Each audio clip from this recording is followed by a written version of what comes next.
So this time, I am reviewing, I know, shock and awe, a contemporary romance.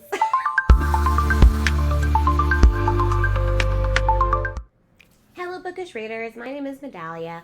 Welcome to my channel where I review indie books with giggles and honest commentary. I also provide you readers with AI generated images of the main love interest in my perspective of what they look like. So support indie authors with me. Like and subscribe. So this time, I am reviewing, I know, shock and awe, a contemporary romance. I know. I heard it too. I heard it too. And this romance is a novella. It's called Dreaming of Us by R. Sullins.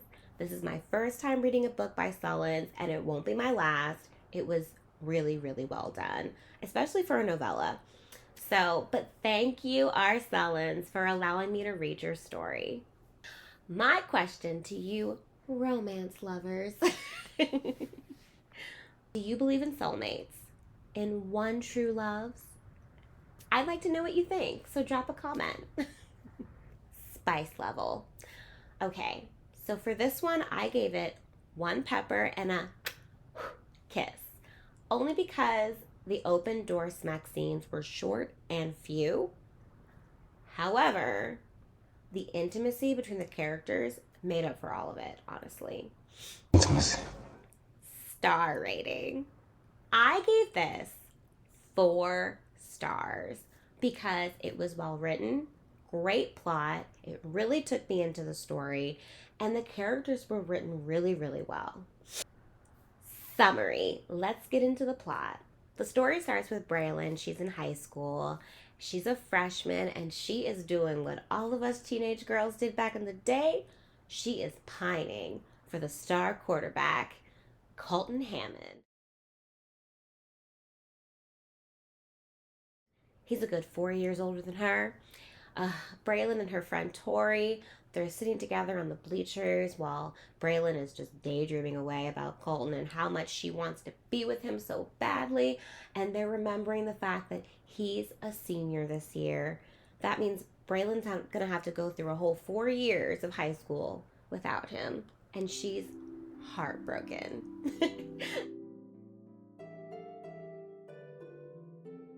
So this crush reminds me of a time when I was in high school and I had to do a project with a baseball player. And I had a little crush on him because he was cute. He was really cute. But I was really hoping that us having to work so close together would allow him to see beyond my glasses and just fall in love with me.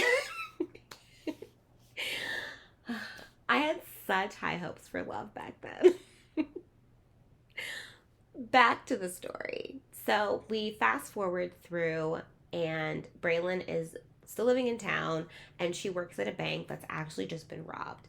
And who walks into that bank but Officer Colton Hammond? Mm-hmm. And to Braylon's absolute happiness, Colton takes a liking to her, and he also shows a little possessiveness towards the fact that she got hurt during the robbery. After their encounter, Colton decides that he doesn't want to be away from her. He wants to be with her, and he can't stay away.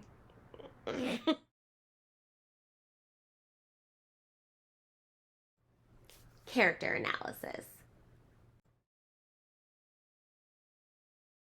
Braylon. She is sweetheart, kind, and helps others that can't help themselves. So Braylon conditioned herself to not think about Colton for all the years that she was in high school and in college. And now with him smack dab in front of her, she's basically she has to what am I gonna say? She has to come to terms with the fact that maybe Colton could be married to his high school sweetheart Katie because they were really into each other back then, and that's all that Braylon has to go on. But she's pleasantly surprised to see that Officer Colton Hammond is actually single and he really wants to jump in feet first for her. Colton. He's possessive, emotionally intelligent, and kind.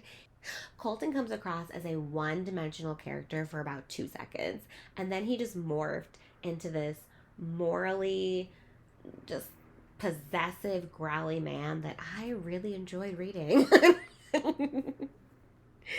Uh, and Colton, I love that he says this in the book that he didn't know Braylin in high school and he wishes that he paid more attention to her. Conflict.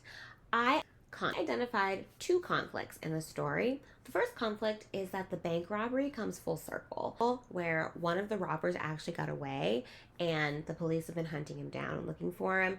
Even Officer Colton doesn't have any additional information as to where this person could be.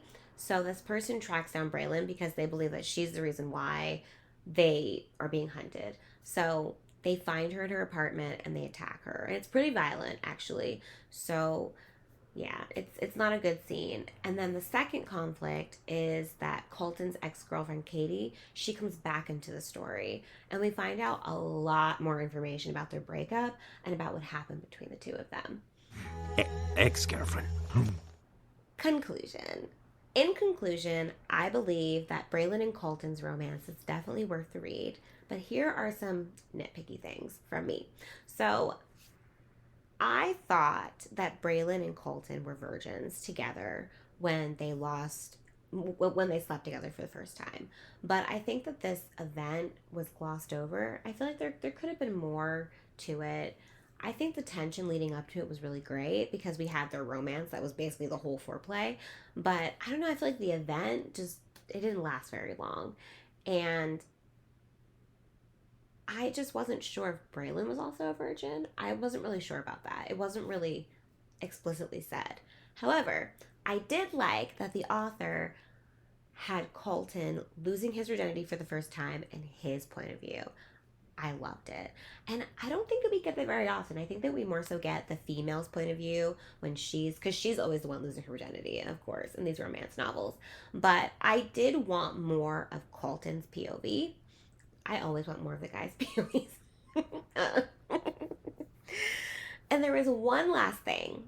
At the end of the book, Colton and Braylon are getting married. And this might be a spoiler to you, so maybe not listen to this part if you don't want to, but it's the end of the book and the two of them are getting married. I feel like we're heading there, okay? It was heading to that. And they're having sex in the back of the church, like where you get dressed. But she's already in her wedding dress. And I paused because I was just thinking, isn't he not supposed to see her in her wedding dress before the wedding? I mean, I know that that's just a traditional thing and not everybody goes by tradition, but I wish we could have gotten some like more information because I was a little perplexed because I was like, that doesn't happen very often. But anyway, that's just me. That's just what I thought when I read the book, but it really didn't mess the story up for me. So, but recommendation. My overall recommendation is that you should definitely read Dreaming of Us by R. Sullins. It is a great book. It's well written. I guarantee you'll have a good time. Support indie authors with me. Like and subscribe for more reviews like these. Thank you so much. Goodbye.